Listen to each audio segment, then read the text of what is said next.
everyone. Welcome to another episode of Sideline Banter. I am Sam Holt. I messed that up. I'm literally just trying to watch the Dodger game and trying to do a show at the same time. It's not going well, guys. Welcome to another episode of Sideline Banter. I am Sam Holt. This is Derek Tate. And thankfully, Women of Fantasy Football hasn't kicked us off despite my terrible intros at different times this season. Tate, how are you? It's spooky season, and apparently you got spooked on that intro there a little bit. You may have saw a ghost.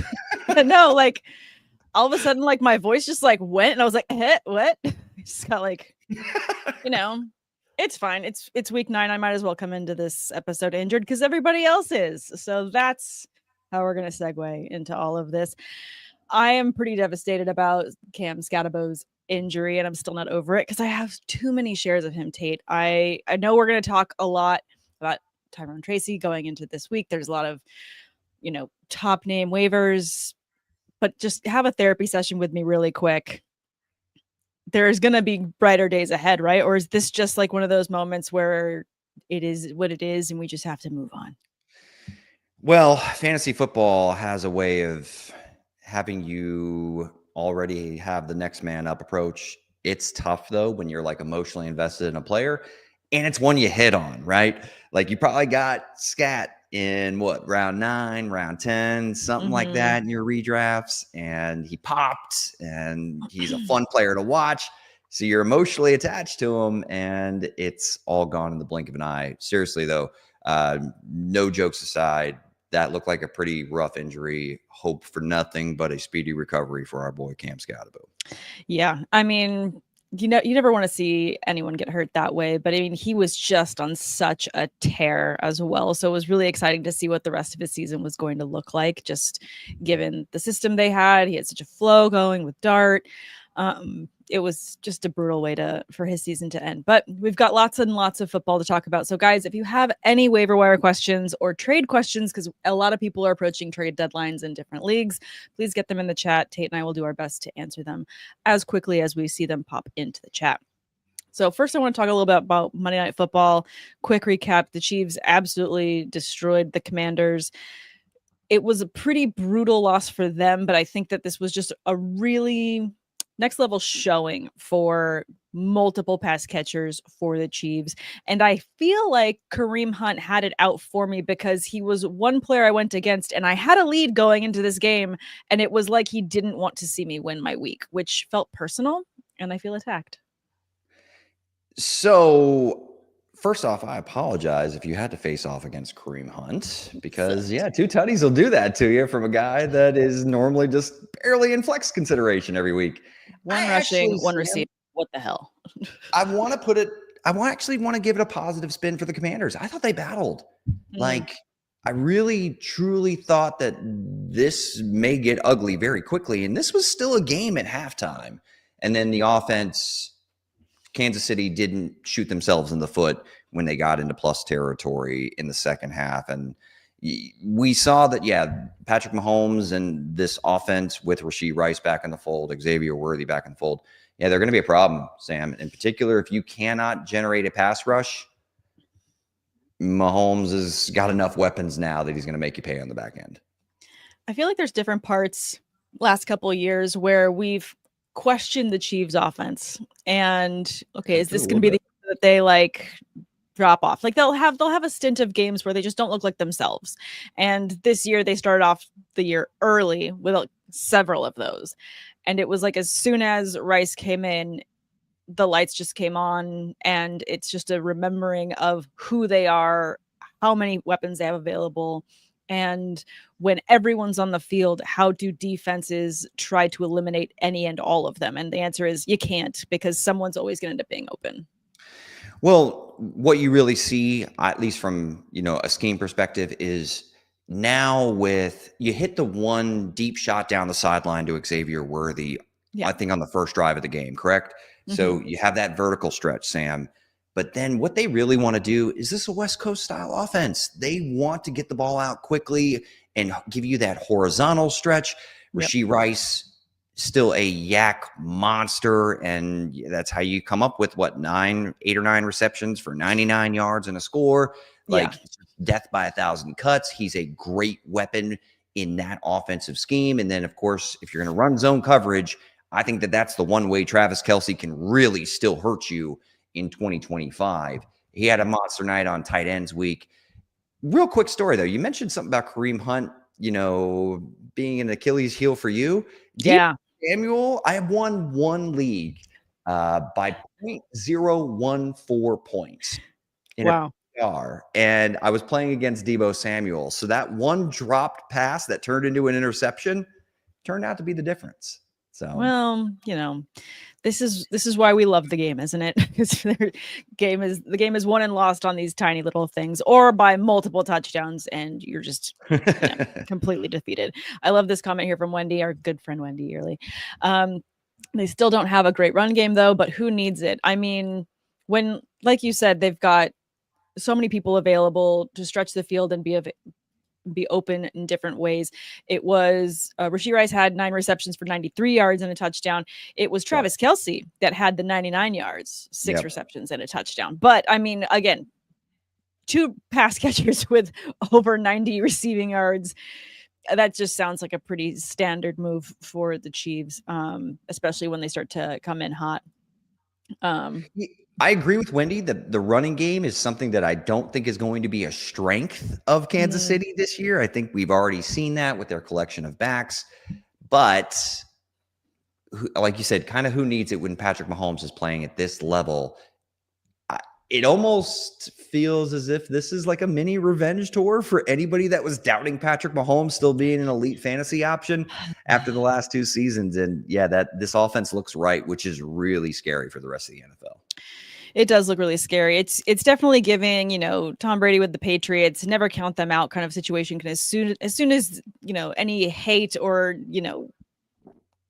downcasting goes their way, it's like they smell it and then they completely do the exact opposite. So I just feel like those that maybe waited and got Travis Kelce later, or they're very happy with him because obviously tight ends have been very divisive this season. So I feel like continued upside for him rest of the season. I don't know if I'm going to put him he could probably end up top 10 by the end of the season.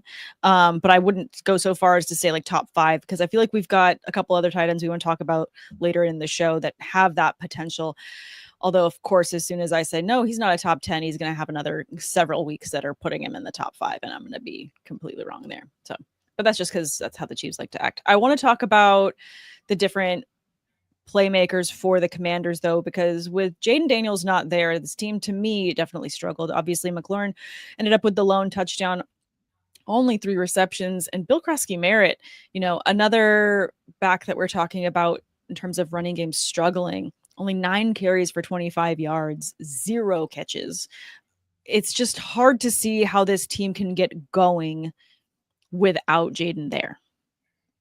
Well, it works with Ja'Cory Krosky-Merritt having this crazy high efficiency when you have a dynamic rushing threat like Jaden Daniels under center. Now, I actually thought Mariota contributed with his legs last night, Sam. I actually thought that he gave them a little bit of something in the zone read game. So again, hat tip to Mariota, who that's not an easy task to go to Arrowhead and try to do something against that defense. I think that we've clearly found out, Sam, that Ja'Cory Krosky-Merritt is going to be a high volume, touchdown dependent option that can be a victim to game script.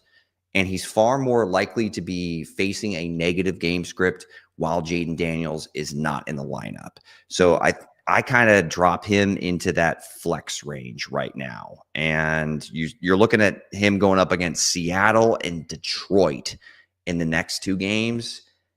Are we confident that he's going to face a negative or a positive game script in either of those contests? I don't. So the next 2 weeks in particular are a little bit worrisome, but I think they get back on track, and I like him again when he's up against Miami, when they should be playing with a lead, and he's probably likely to see north of 10 carries in those type of contests. Yeah.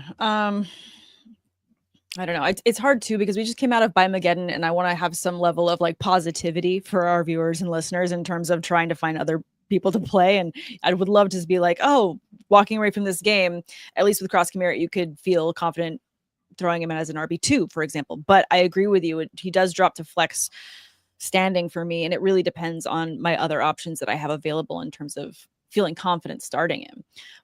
We are not in Bye-Mageddon, but there are 4 teams on a bye. We've got the Browns, Jets, Eagles, and Bucks all on a bye, and that's going to play into a big factor in us discussing the waivers as we come up here. But let's first talk about, again, we started off talking about Cam Skattebo's injury. There's still a couple other injuries to mention. Luther Burden for the Bears had a concussion. Quinshon Judkins for the Browns is dealing with a shoulder injury. We've also got Saquon Barkley. Again, he's on a bye this week dealing with a groin injury. And according to him, he's not too worried about it, but I'm very worried about Saquon Barkley, I feel like, on a daily basis. So I feel like, I mean, I want to see him playing, but I'm happy that he has a bye week after getting hurt so he can feel like he gets right to the next week. Petty parlays, that was a big hit. Like 100. He had a great rushing performance. First game over 100 yards, 1 rushing score, passing score, and then he's dealing with a soft tissue issue.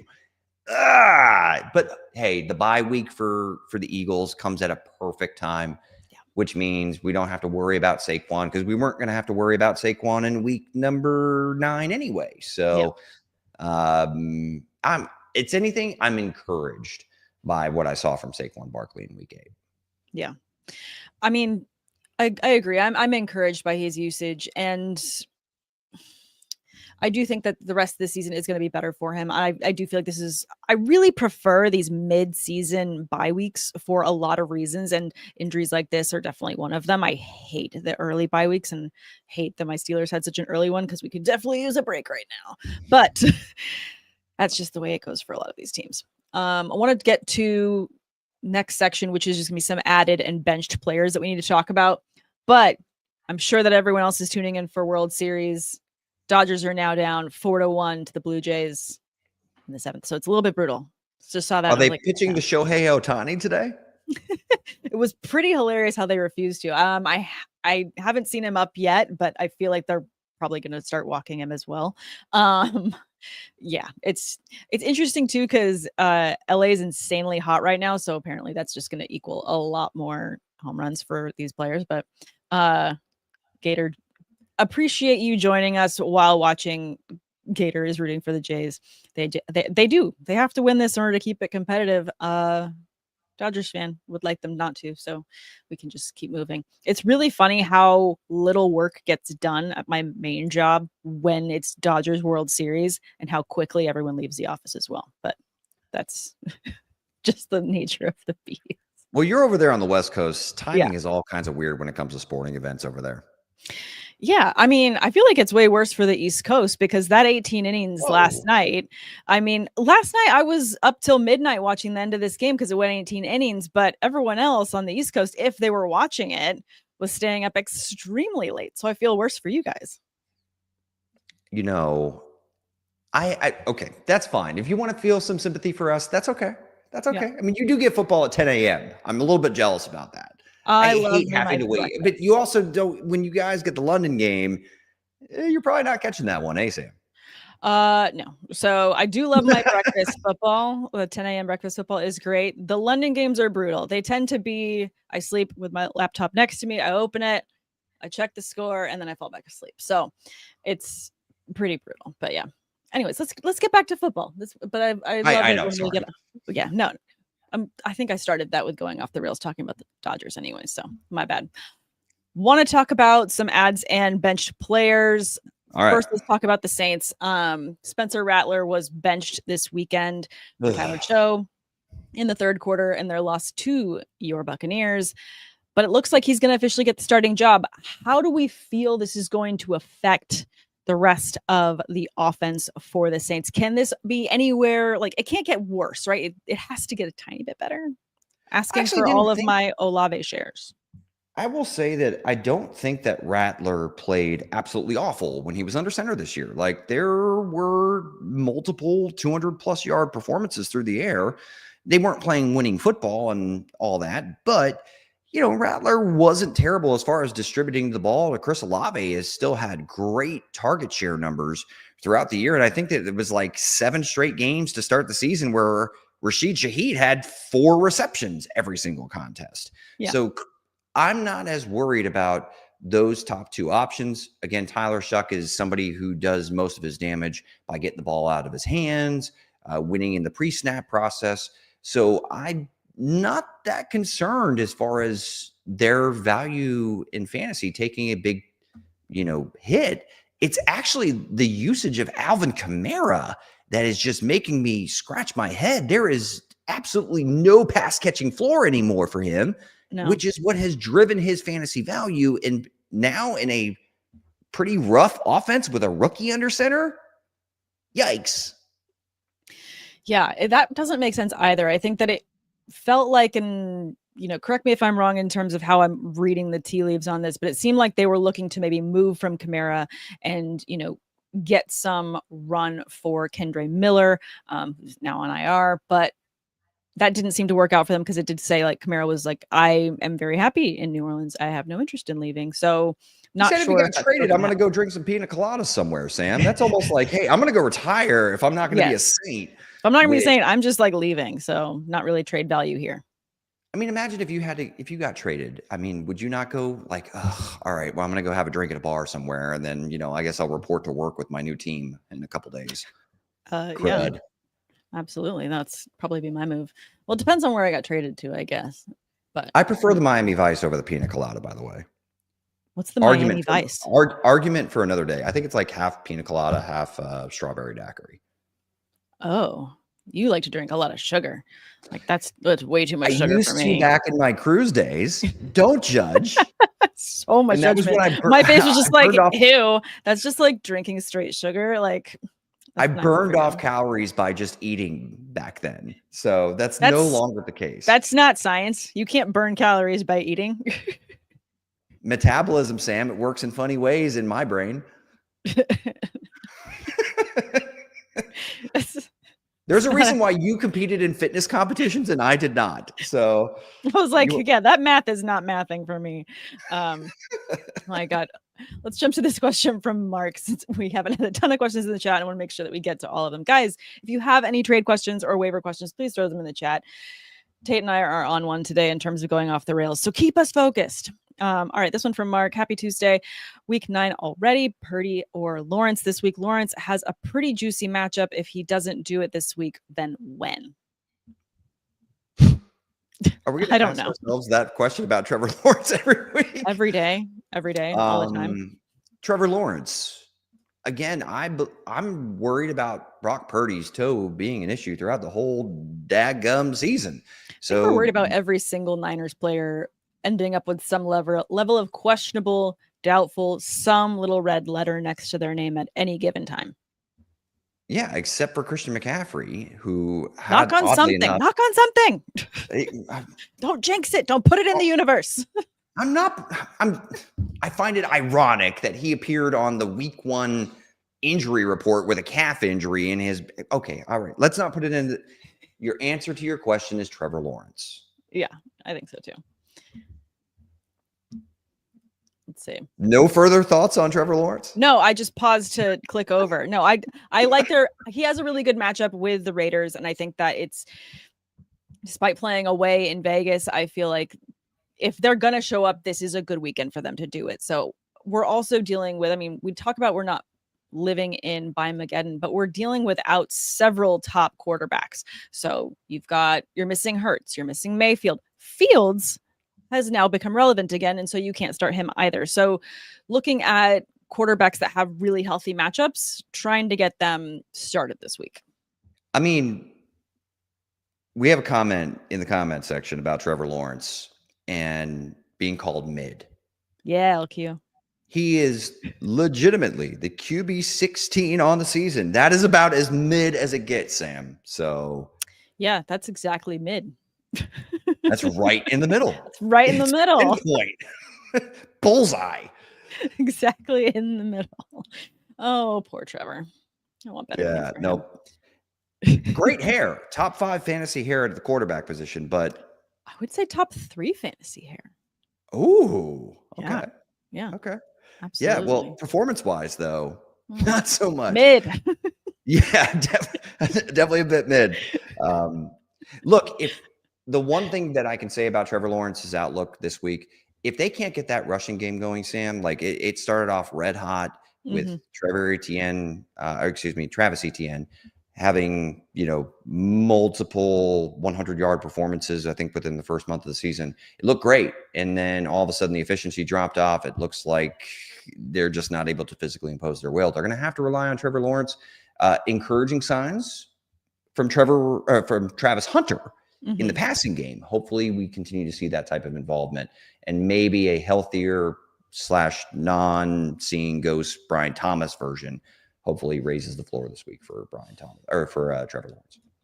I mean, we definitely want to see some more upside. I mean, I was really encouraged to see Travis Hunter's numbers go up recently. Brian Thomas still listed as questionable going into this week. So for my Travis Hunter shares, I wouldn't be mad if he stayed out, because those that are starting him don't feel great about starting him anyways.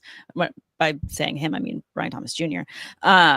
But yeah, I also feel like the Jags have realized, in order to get wins this year, in order to figure it out, they need to keep Travis Hunter on offense, just because Brian Thomas Jr. isn't enough to get it done. I just want to see him on the field more often in those 2 passing receiver sets. I think he slots really nicely into the slot, no pun intended. I just want to see them continue to give him work, even if it's in manufactured touches. He is dynamic with the ball in his hands as a yak threat, and they just haven't made it a concerted enough effort to get him more involved in the screen game. And Liam Cohen, even dating back to his days in Tampa Bay, big screen proponent, type of schematic genius when it comes to that. So I want to see him utilize Travis Hunter in manufactured touches and then get him some second level looks. Guy's an absolute ball hawk at the point of attack. So hopefully we see an expanded role. I also thought it was weird, Diana Rossini of The Athletic saying that Brian Thomas Jr., the Jags were like taking trade calls on him. Kind of weird. Want to monitor that, but still like Trevor Lawrence for this week. I mean, we are approaching the NFL trade deadline as well, and it's going to be interesting to see who moves around. But Brian Thomas, really?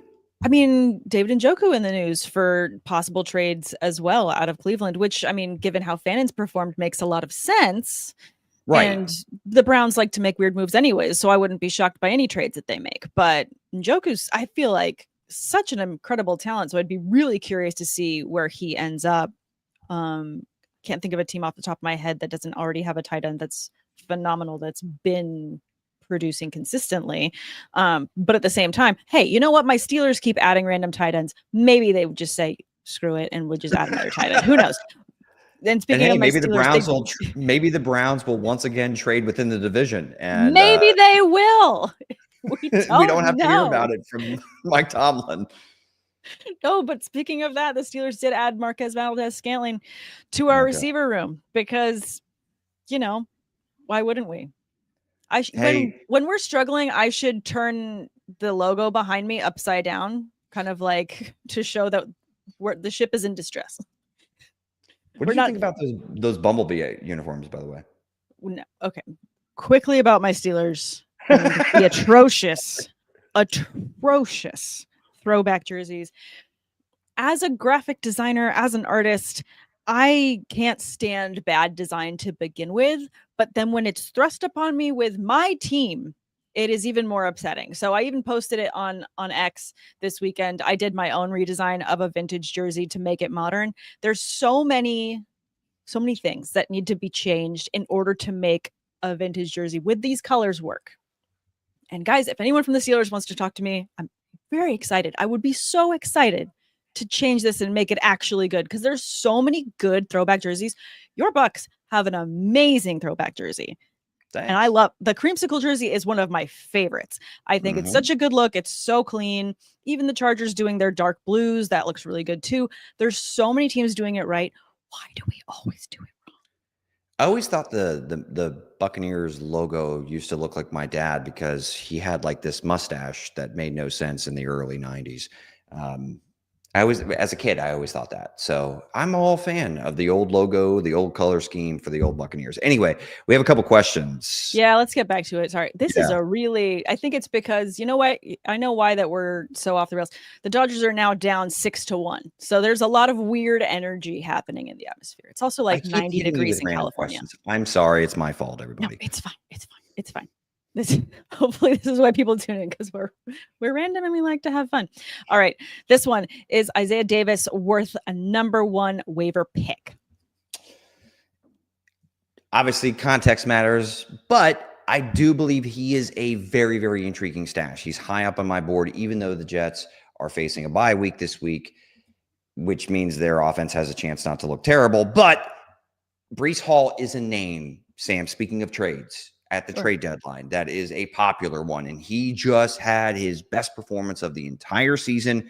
It's probably going to be one of the best fantasy performances of his entire NFL career this week, right at the approaching the NFL trade deadline. So I'm thinking there could be a chance that they deal Breece Hall ahead of, basically his contract expiring at the end of his rookie deal. And if that's the case, Braylon Allen, still probably going to be working through that injury that he suffered to his knee earlier in the season. Yep. And Isaiah Davis continues to have encouraging usage numbers, Sam, as far as efficiency goes. And we've seen his role expand since Braylon Allen went down with an injury. So yes, I do think he is high up on my list. I don't know if he's #1, but he's certainly worth somebody that I'm willing to stash even on heading into a bye week. It's definitely one of those things where, given the news and the reports and where there's smoke, there's fire. If there is going to be some level of a move, I do agree. I agree. I feel like he warrants a waiver ad. #1 priority depends on your other needs and your bench depth. If you've got a bench where you're obviously we're dealing with a couple other teams on a bye. He is on a bye this week. So if you were to make an ad to grab him, you're doing this for a future, which makes sense. But I do agree, if Breece Hall's gone, Isaiah Davis is a must own. I've been covering the New York Jets for heavy.com throughout this entire offseason, and his name has come up consistently this offseason, then in the preseason, then now in the regular season. Like, there certainly feels like there's a little bit of fire where there's smoke here, Sam, and I would not be shocked whatsoever if he gets dealt. Hey, that's even more reason to me to move him up your board. So yes, the answer is yes, absolutely need to be adding him. A couple more questions before we get into more waivers. This one from Fantasy Football Noob: is Kyler Murray worth a pickup? Of course. I mean, depending on whatever your format is, but yes, I mean, he is somebody who on any given week, he's given you every single game this year over 20 yards rushing. And he's somebody who can easily go over 50 yards and occasionally give you a rushing touchdown. Yes, the passing has been very, very, very frustrating and inconsistent in his connection with Marvin Harrison Jr. But yes, to answer your question, yes, he is somebody worth a pickup. Worth a pickup. Coming off of an injury as well, but to know he was seen in Tuesday's practice as well as throwing passes. So I feel like him starting this week is on the upside and the up and up. They are against the Colts this week, which I think is going to be a tough matchup, but that just means that game script should equal Murray throwing quite a bit. I thought they were playing against Dallas. Am I incorrect? No, I'm looking at the wrong thing. You're right. They're playing against Dallas.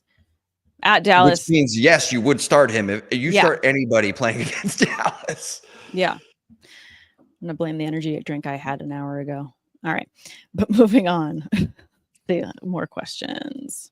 Also, Steelers looked like an off-brand bottle of mustard. Yes, they did. They looked like all the jokes. They looked like Charlie Brown wearing his Peanuts t-shirt. He looked like a yield sign that was made with duct tape. Like, they looked terrible. We don't need to keep beating up on my poor Steelers, guys. Terrible. Let's see this one. Aaron Jones is just chilling in waivers in my league. How is he just hanging out? Who has just players like this hanging out in waivers? Because the Vikings offense is terrible, Sam. Well, I guess that's true. Because they're bad. Oh my gosh. This one needs some help. Should I trade Jamar Chase, Breece Hall, and Lad McConkey for Egbuka, Keenan Allen, and Devon Achane? No. Jamar Chase. Chase, no. they're force feeding him way too many targets. Yeah. Right now to trade him, and he's the best player in the trade. And honestly, I'm seeing like a downtick in usage for Ibuka and Keenan Allen. And again, you're holding out faith that the Miami Dolphins are going to continue to be relevant. No, my answer is no. I mean, the only way that the offense continues to move forward for the Dolphins is through Achane. So if they continue to have a season that struggles, I would not be shocked if they decide to save him for next year and not continue to just have him take all of these hits, because it doesn't make sense. But if Tua Tagovailoa, we've already seen him get benched once this year. If I get that they had a surprising performance against the Atlanta Falcons, tip of the hat to Tua.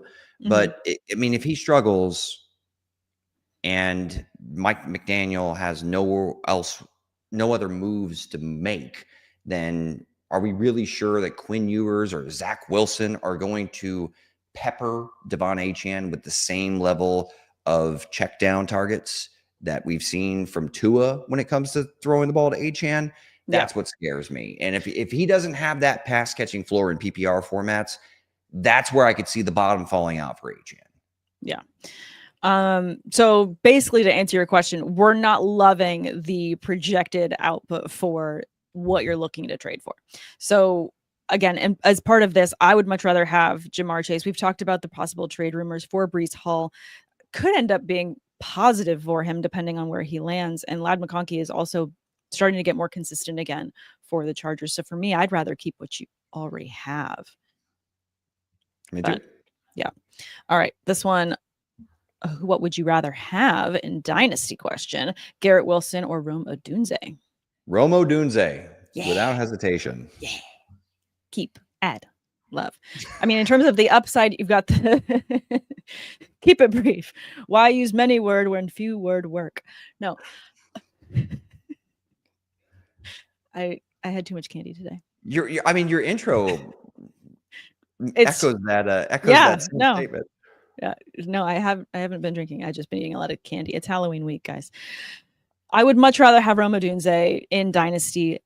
In terms of youth and how I like to build my Dynasty rosters, I want lots of upside and growth for the team. I love Ben Johnson with the Bears. There's a lot of things that are working really well. There's a lot of things that need to work out, but there's a lot of potential on both sides. Caleb Williams is, continuing to work through some stuff, but getting better, continuing to feed Rome. He's going to continue to be a feature. You're raising your eyebrows. I'm saying positive things about someone that's struggling. It's fine. You are being nice to Caleb Williams. Being nice. That's I'm fine. being nice. Continue. I like him. He is a delightful person. And again, I want upside. There's a lot of question marks now for the Jets. They were benching Justin Fields just a heartbeat ago until they weren't able to have Tyrod start. And then Fields came back and had an amazing week.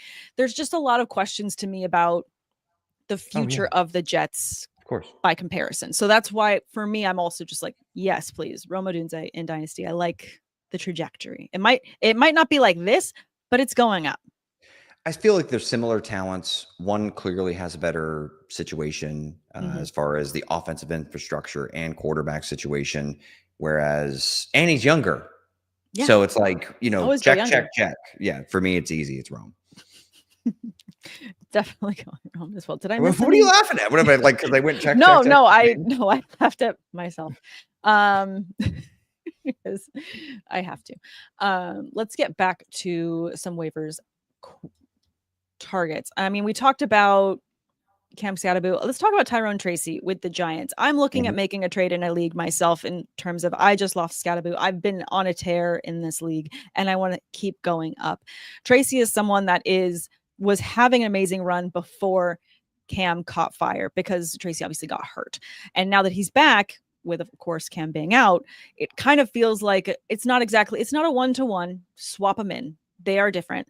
However, this is an offense that is getting going and Dart is clearly trying to prove something with this offense. So it's now a piece that I want to make sure I have. Yeah. When you see that he's clearly the guy now. So and we saw flashes from Tyrone Tracy on an offense that had a revolving door at quarterback and, Daniel Jones in a New York Giants uniform was never anything worth getting excited about.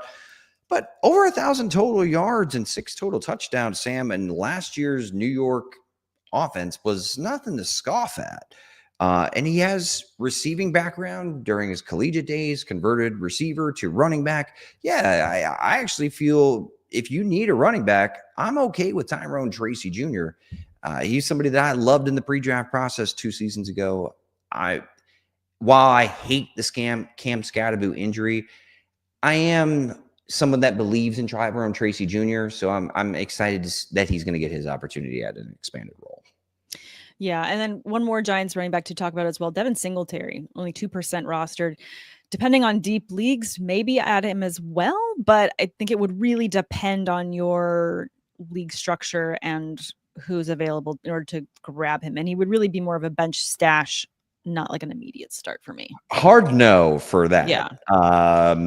Skattebo got hurt, and Devin Singletary saw a total of 2 carries for 0 yards. So, I mean, he's there again, looking for just like a body. You never know, but he's a body and he's there. Talking about, running backs that were injured, obviously Judkins dealing with a shoulder injury. You've got Jerome Ford for the Browns, 14% rostered, another running back that is available. I think it really just all depends on what you have in order to warrant these ads, because these aren't shining ads. Aside from Tracy, these are not shining, like gleaming must-haves. Yeah, I'm going to go with Dylan Sampson as far as the running back to target in the Cleveland backfield, just because at least in a PPR scheme, he gives you a little bit more of a higher floor in a bad offense. So I would prioritize Sampson if you're going to try to invest in the Cleveland backfield. Yeah. Someone in the chat, Fantasy Noob. I love to use my number 1 waiver on Tyrone, but someone dropped Kraft decisions. Oh, someone dropped Kraft. He's also a tight end that has been, I know that's weird. I didn't do it. I'm reading what they wrote. It's wild. But yeah, it depends on your starting tight end that you have, but I don't know who's dropping Kraft right now. Yeah, fantasy football noob, you must be playing with other fantasy football noobs, because no one should be dropping Tucker Kraft right now. Absolutely not. No, two touchdowns this weekend. You prioritize Kraft, and you can figure something else out at running back. Go get Kraft if you can. That is wild. We already talked about Isaiah Davis with your little bit of insider news. Jets must, especially if they move on from Breece Hall. Sure. I get so excited about trade deadline because seeing things move around and shuffle the board makes it a lot of fun. Let's talk about a couple receivers available. I mean, I would like to mention something positive for the Dolphins. Malik Washington is available and is only 15% rostered. I don't know that I'm starting any Dolphins like we just talked about in terms of going forward. They did have a better week, I think, because I had the lovely opportunity to jump on Liz Loza's show last week. And when she said, "Who would you like to bench?" I said all of the Dolphins. So they decided to all show up because I said everyone could get benched. So that was lovely.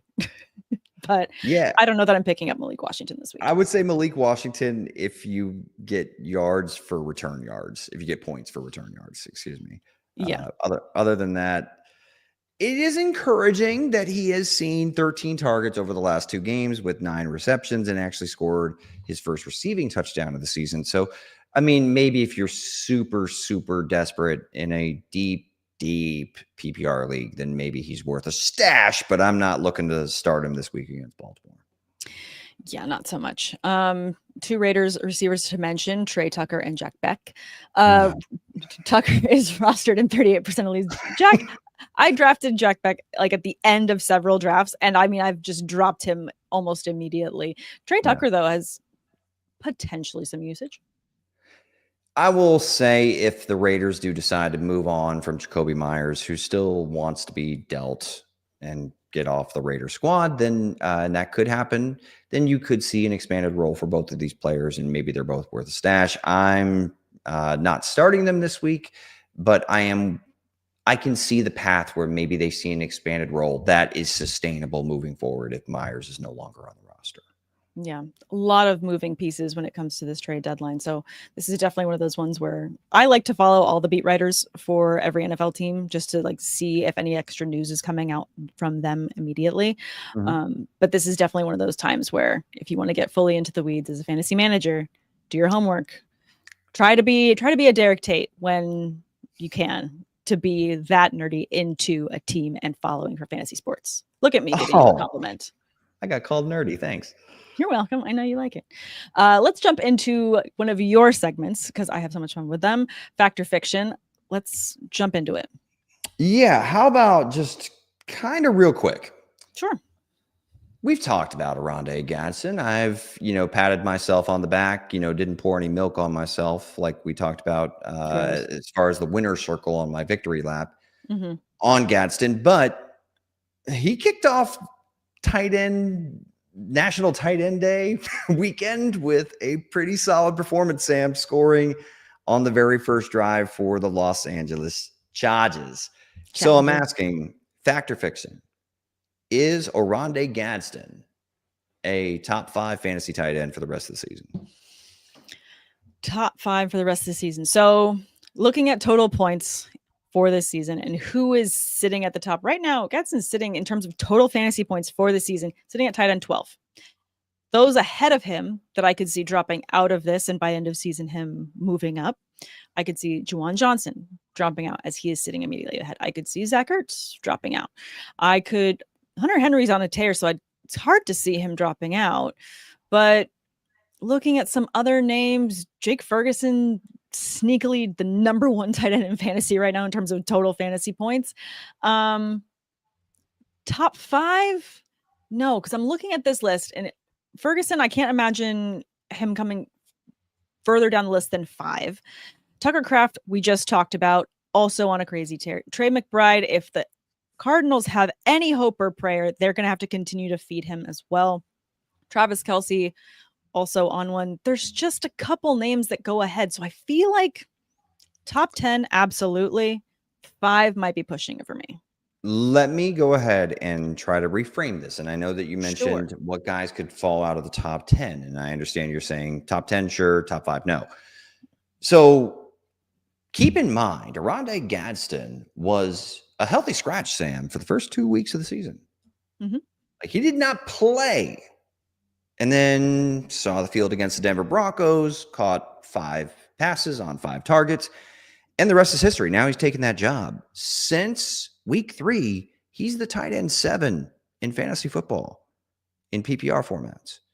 And 26 targets. I mean, in a crowded offense, and this guy has carved out a role. And in fact, Quentin Johnston has now, his face is on the side of a milk carton, Sam. He didn't see the ball at all against the Minnesota Vikings. So sad. Like, I think the 2 main cogs of this offense, passing offense anyway. I mean, you do have, Keenan Allen, who's still a veteran presence, but Gadsden is giving them something as far as a mismatch against linebackers and tight ends, and Justin Herbert clearly trusts him as a check down option. I think he's got top 5. I think he is a top 5 fantasy tight end the rest of the year. I mean, we could do some sort of side bet in terms of if you're this high on him that he finishes the year top Every time 5. I bet against you, I lose. I know. No, I want to be right on this take. And as soon as I put my money where my mouth is, I end up wearing a Steelers tank, or my child ends up wearing a Steelers onesie. Like, it was fun. I know, Kennedy. But I see Jake Ferguson potentially falling out of the top 5. Okay. I mean, is that because same thing with like Dallas Goedert's kind of in that range, but that's been a high touchdown volume. So yeah, I mean, Trey McBride, Tyler Warren, Tucker Kraft, George Kittle, now that he's back in George Kittle is back as well. So I mean, there's a lot of moving parts with this Brock that Bowers. I think if he comes back, crying out loud, I need him to come back. And I need him to come back healthy, not just like come back and stand there like he did that one game, which was horrible. Oh my God. It was just like, no, it literally felt like they just put him out there as like a cardboard cutout and was like, go and pretend to be Brock Bowers. And he's like, I can't move. Like, that was awful. I need that to never happen again. No. So to me, there's too many tight ends. It's such a volatile position. I can't say top 5, top 10. Absolutely. Just because his usage is so consistent now. And yes, I'm sorry that Quentin Johnston is now missing in action, but it is what it is. This is just the fantasy football life we lead. So I'm going to say not top 5. that is my long way of answering your question. I got you. So next question. Is Chase Brown now officially a must-start option at running back again? I feel like he is. In terms of what Flacco's been able to do to open up this offense, I mean, talk about a guy that is just loves a rebrand. I mean, he loves to just be with a new team. He loves that new locker smell for him. He is just all about something new, fresh faces, and gets excited. Plus, he's now got Jamar Chase and T. Higgins. And in terms of getting the ball out quickly and efficiently, he is an elite veteran presence that's able to open up the field. And because he's able to open up the field again, it's going to continue to give good usage to Chase Brown. So yes, I do feel like Chase Brown is back to being a must start. I'm going to side with you on this one strictly because of the improved outlook of this offense generating scoring opportunities with Joe Flacco under center. And the last 3 games, Sam, it's more so the volume it's actually taken a bit of a hit because Samaje Perine, and that's actually the one counter argument against Chase Brown being an auto start. But the yards per carry the last 3 games, 4.6, 9.8, 6.0. Yeah, I have to think, even with Samaje Perine, dipping into that ceiling just a little bit, this offense seems to be scoring enough points at this very moment to make him the best option out of that backfield. And he's still explosive enough and showing signs of life as far as an efficiency lens that makes me a little bit more confident about starting him as my running back too. I wouldn't go as far as to say must start. I do think that if you have some quality depth, I still consider him more of a flex option, actually. I'm going to say more of a flex option than I am just going to say an auto start, if you spent like a 2nd round pick on him in this past fantasy draft. I mean, I think they have a very friendly schedule as well in terms of what they have coming up and rest of season going towards the fantasy playoffs as well. I feel like it's a decent fantasy schedule. So for me, I feel like he stays must start, depending on what you've had to do in the meantime in order to make moves. Maybe you've picked up some other players as well. I can understand why you're keeping him around the flex spot, but for me, he's definitely back to being a must start. Looking at his utilization at score as well has continued to go up. Check out the utilization report tool that we have over on fantasylife.com. It is pretty awesome. And Dwayne Farland is really incredible in how he manages this and gives so much amazing feedback for this specific reason. You're looking at a utilization score of 72. So definitely continues to go up. When you compare him with Samaje Perine in terms of snap percentage, obviously Brown is leading him there with 62% to 36.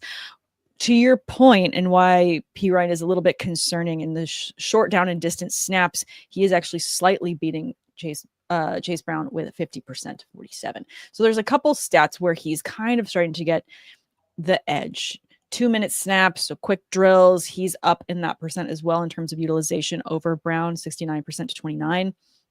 There's just a few little things that I see what you're saying in terms of he's underlying concerns. But I mean, he's not completely taken away everything. I think he's still got great usage. And if anything, if Flacco continues to make the rest of this offense work and function well, it could end up being a lot of garbage time touches for Samaje Perine, and Chase Brown gets a lot of the looks to begin the game off. I could end up seeing things splitting out a little bit more. Okay. So one last question. Speaking about being able to trust somebody in your fantasy lineup. I don't like trusting. Chimere Dike, the wide receiver for the Tennessee Titans, now someone you can actually trust in your fantasy lineup. I don't want to trust any Titans on my fantasy. That's a very divisive question that you'd have to ask me there. That is the correct initial reaction and thought is, do I want to trust any Titans? I mean, are you going to convince me that I should? Because it doesn't feel right to give that level of trust. I mean, coming off a very good game in terms of he had 8 targets, 7 catches, 93 yards. It's his highest yards for the season against the Colts as well, which I think is impressive. They've got the Chargers this weekend and then a bye. Maybe, but it really depends on the way the rest of my roster is looking. I'm going to throw this comment in the chat from Fantasy Football Noob. I trust my local used car salesman over a Titans player. Yeah, that's kind of my initial thoughts and feelings. Feels weird, making my palms sweat. I don't know. I don't like trusting people. It's a bit uncomfortable. On the Yes. Titans. It's an uncomfy feeling. Yeah. Starting a Titans player with confidence. Uncomfy. No, not living it. But I mean, do you have more to convince me why I should? No, I wouldn't say that I have more. You're like, I'll say no, this though. It's a young offense, right? And it's obviously a young, struggling number 1 overall pick in an offense that doesn't really have a lot going for it right now. Yeah. But DK has made the most of his expanded role in consecutive weeks. In week 7, he scored the touchdown against New England Patriots, caught all 4 of his passes, 70 yards and a score, right? He did that on just 57% of the offensive snaps. Sam, that jumped all the way to 89% last week. And he caught 7 of his 8 targets for 93 yards. And I get that the Indianapolis Colts are dealing with some injuries at the cornerback position. And their offense is so great right now, which is such a weird thing to say about a Daniel Jones-led offense, but it's forcing opposing offenses into these pass-heavy scripts, right? So Sure. I don't know if I trust him yet. I'm going to say no. But if we see another week like this, Sam, against the Los Angeles Chargers, where again, the Tennessee Titans are probably going to be facing a profoundly negative game script from the jump. I'd say I need to see it one more week before I start considering him, like a top 30 option at receiver. I agree. I want to see it one more week, but then they're on a bye. So see it one more week. You might be able to get away with waiting to add him if he's still sitting there. Then pour water on the fire. Yeah. Cooling off. I also just feel like the way that you were just shaping that up was trying to say well, he ate all his vegetables, so now you can trust him. And so it's like he's getting his use. He did the things. It's like, okay, but I need consistency. In order You're to not feel going to get that a bit from more Tennessee. confident. No, and I would love to see another game where he has significant usage, and then maybe I could be convinced. But again, then they're going on a bye, so it's like I'd love to see it another week on a bye. The following week, I mean, maybe I go out and make sure that he's rostered. Maybe he doesn't get a start next week, but I don't know. I need to see more as well. Another return yards guy. I mean, it's never a good stat for your team when you are returning 7 kicks in one game. So it's 7 kickoff returns for 175 yards for those of you that play in leagues where you have points for return yards.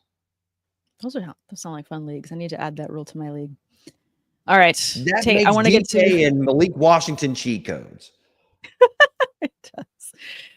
Tate, it's time for one of my favorite things that we do on this show, which is your petty parlays. And I'm excited. I looked at the notes.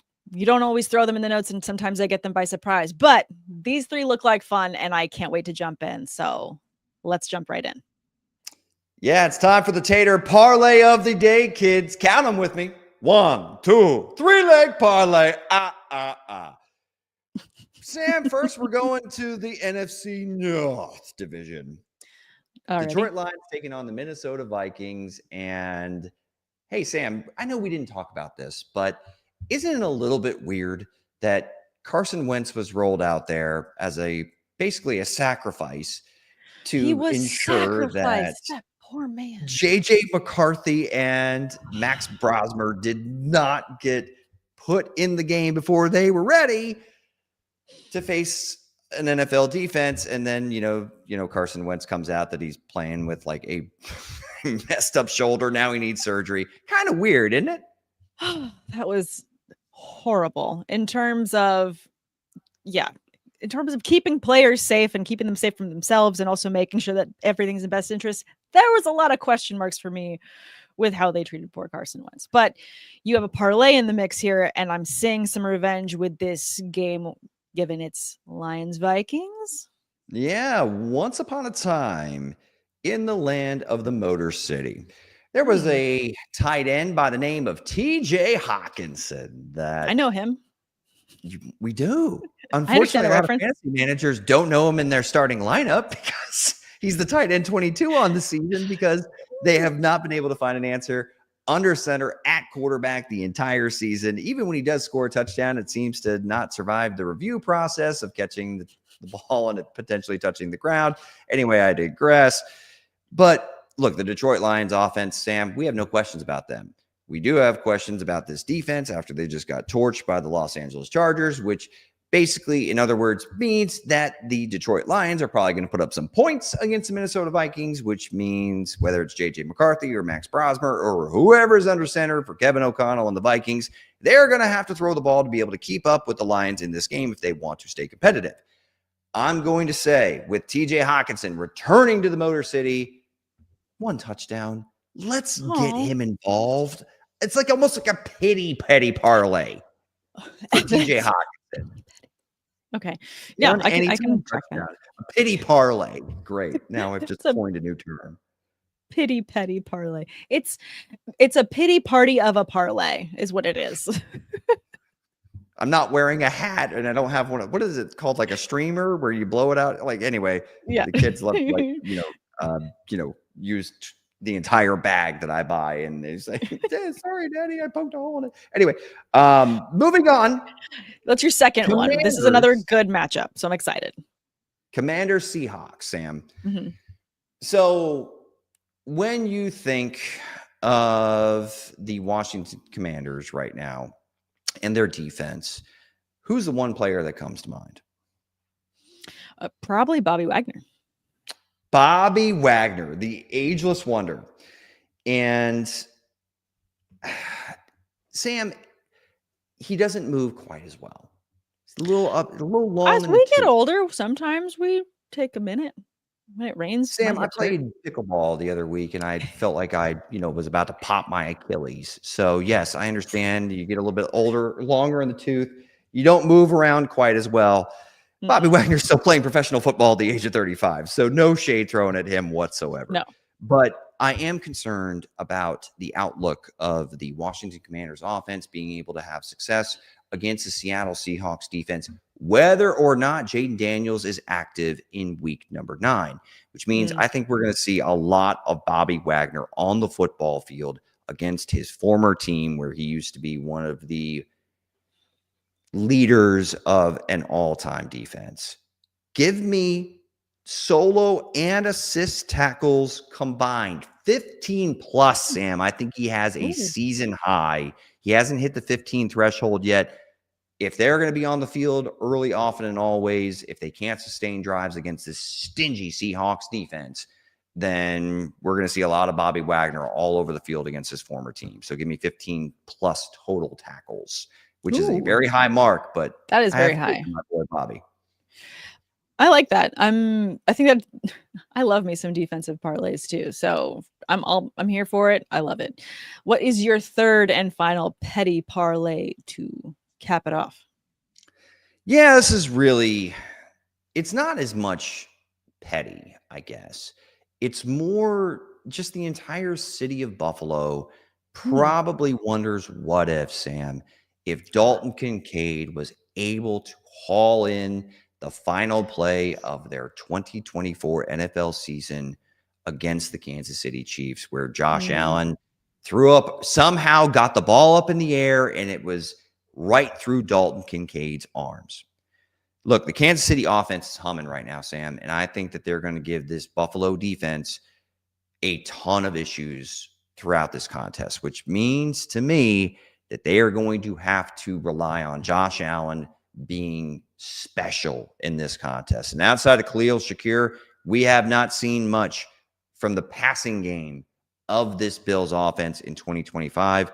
But once upon a time, Dalton Kincaid did have a touchdown in 3 of the first 4 games of this season. So off of a stinker last week and 1 catch for 23 yards in a blowout.